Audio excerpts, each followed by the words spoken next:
Hello everyone, this is Helen H. and welcome to my channel, Moss Cottage. I hope you all are doing well.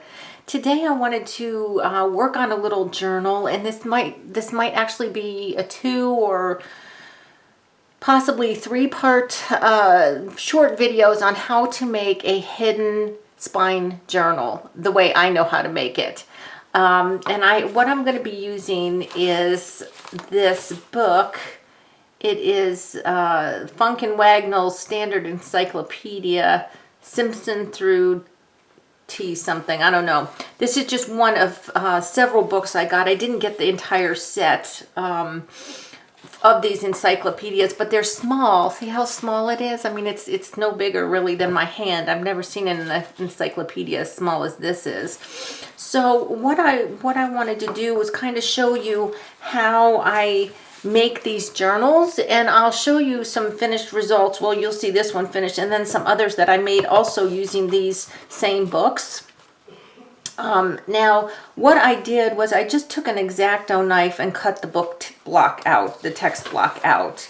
And I noticed that I left a couple pages here, so I'm gonna, I think just that one, so I'm gonna take that out, and I'll probably use that in here. But the spine on this is still very good. I'm sorry about the lighting, guys. I'm back where it's terrible lighting, but there's no tears here. There's no tears here. So it's pretty well attached to both sides. So basically what I'm going to be doing is I'm going to glue this vintage fabric on the inside here just to firm up the spine a little bit, and then I'm going to do the same on the outside. Then I've got this piece of cardboard, and it's a sturdy cardboard, but it's not like totally rigid. And I'm going to glue this piece of paper onto this piece of cardboard here. And this is what I'm going to sew my 3 signatures to. Then I'm going to glue that in here so that you will still see. Well, this is going to be covered. It will be like this. You won't see any stitches. I'm not stitching through this and then covering it with this. It's actually going to be attached to this and then stuck in here. And one of the benefits, now, one of the benefits of doing that is if you want to keep what's here, you know, you can do that and still have the book text or the signatures inside. In this case, I am going to be covering it up, but I don't want the stitches bumping out either. So I've made 2 journals this way, and I don't have them with me or I would show you. But let me just get on like a little bit with this and give you an idea. But like I said, if you're going to do this, you want to use a book that the spine is attached to the front and back covers pretty well, because otherwise, I mean, you could still do it. You would have to probably cover the outside like I am going to with the fabric, because otherwise your tears might show. But the other thing is, other than just using fabric, this is cotton fabric. Like I said, it's a vintage fabric that I'm using here, and it's cotton. It's not terribly thick, but it's not really thin either, and it's not something like a scarf or something that's totally has no substance to it at all.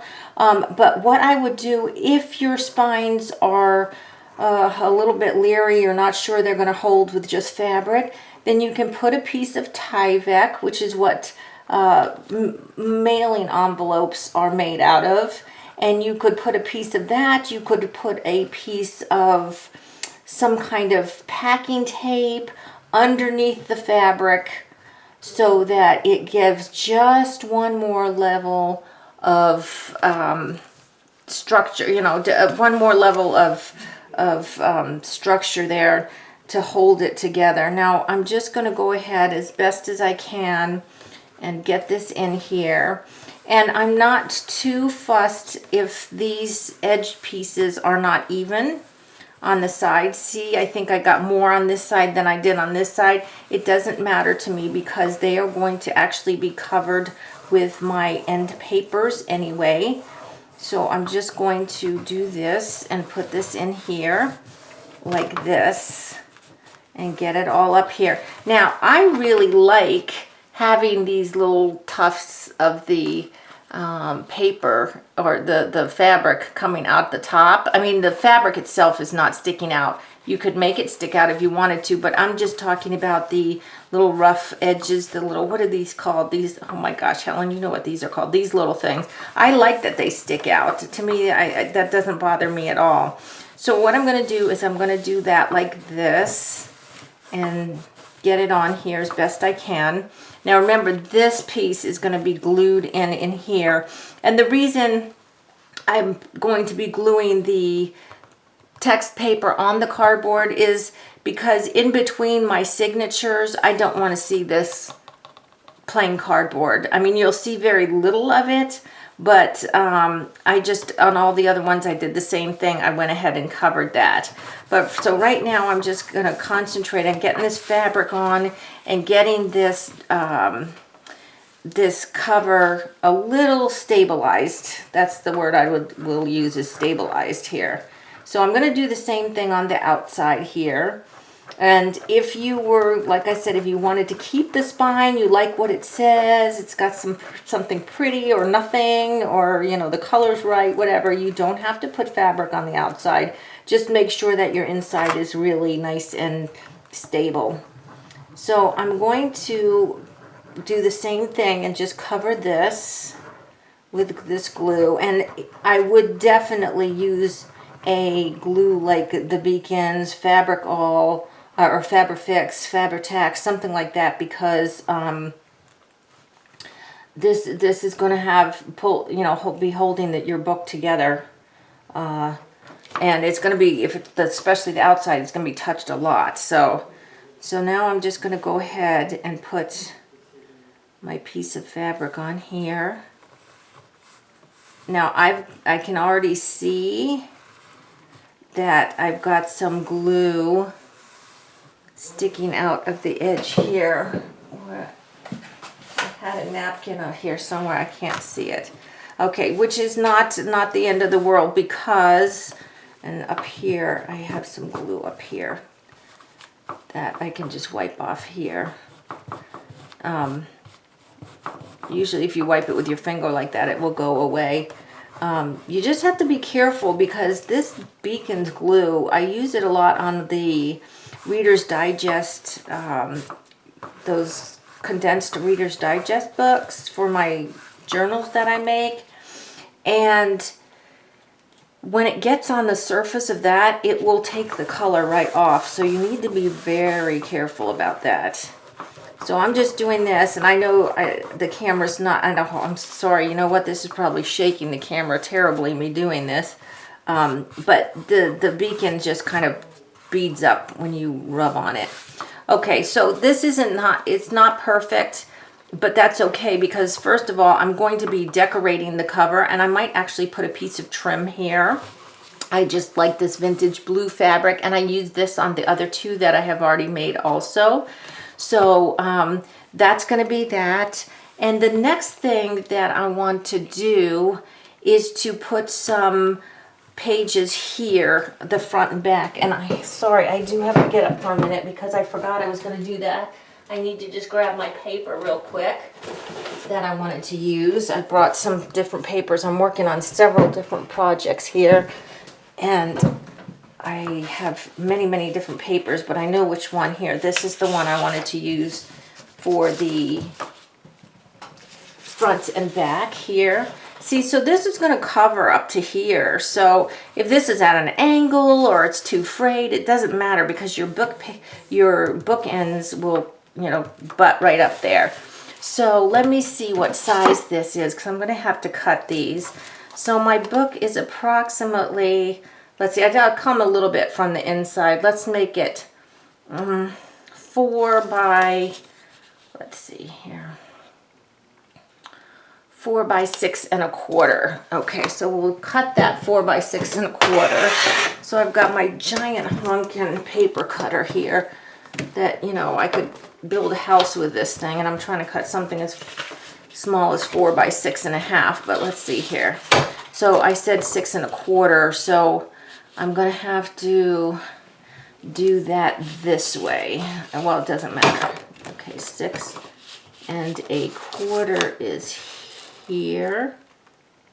Here. Actually, I want to use the other side because this side has the little ridgy things from where it got torn out of the paper pad, and I don't want that on this book. Now, these books I've made very vintagey. That's one of the reasons why I used this particular paper. It does look like some of the old book ends, right? This marbled look. Okay, so that was 6 1/4. And what did I say, 4? I think I said 4. So let's do 2 at 4. Okay. Ugh, this paper cutter. I got this at a thrift shop, and I have a love-hate relationship with it. One thing I do love about it is it does cut through multiple layers, but you really have to press down on this thing to get it to do that. And then another one at 4. And I'm sorry, I know I'm probably really shaking the camera. So sorry about that. Because I use a video camera and not my phone, I can't use a tripod in front of me. And if I do put a tripod on the desk with the camera, it's everything is upside down. Okay, so now these are just going to get glued in like this. Okay. So let me just go ahead. Now, I don't think I need to use the beacons on this because basically it's paper to paper, just a little bit on the fabric. So I'm just going to go ahead and glue these down here. See, it's very simple to do this. Oh, I see some of this fabric didn't get glued down. So let me go ahead and do that to make sure that's down before I try to put the paper on top. There we go. It's not that difficult to make this kind of journal. I will tell you that one step gets a little bit fiddly, but I'll show you some ways to make it as easy as possible. And that's basically sewing the signatures to the board. Okay, so we're just going to go ahead and put this in. Make sure I'm not going over anywhere, and I don't think I am. Okay. I don't know if the camera will pick this up, but this marbled paper does have blue in it. Okay. And again, a lot of this is not going to show because of course the books, the signatures are going to be in there. Let me just get that off. If you rub lightly, like I said, the silicone glues will bead up and come right off.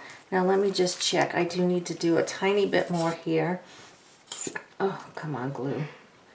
Under this fabric first.